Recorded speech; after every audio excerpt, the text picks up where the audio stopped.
The GST Council met for the third time today. This is a crucial meeting which will decide on the all-important GST rate structure. There is no decision so far. The Finance Minister said that they have finalised on the compensation terms and the compensation formula.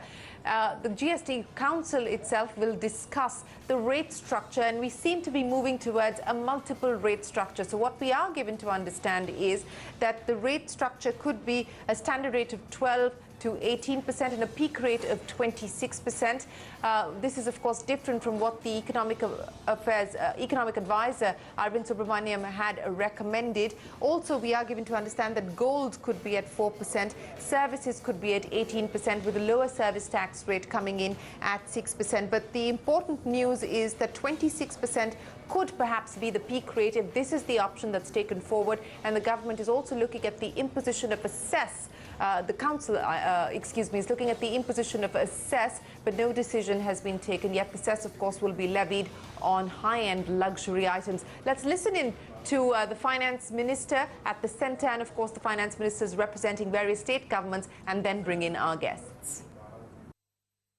At least 5 alternative options on rate structure have been presented to the Council. And therefore, the object of that presentation is that eventually you must reach the target of revenue collection which you are otherwise likely to reach in 2017-18. Today the discussion largely revolved around GST compensation. In fact, that is the only issue that was decided today.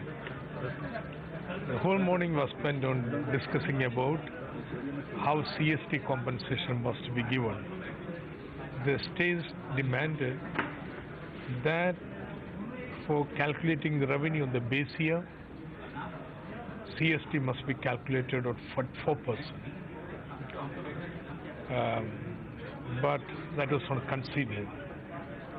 Second issue that was discussed was what should be the rate of growth to be assumed for projecting the revenue.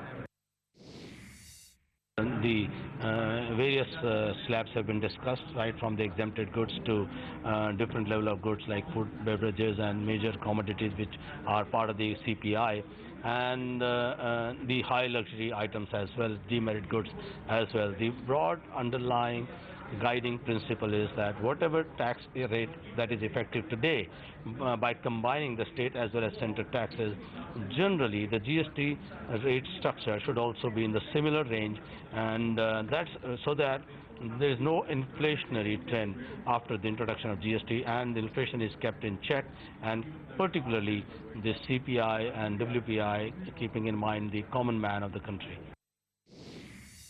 A fundamental question for us, at least for the states, and especially for a state like Uttar Pradesh, is that we do not want to create inflationary pressures because of the tax rates.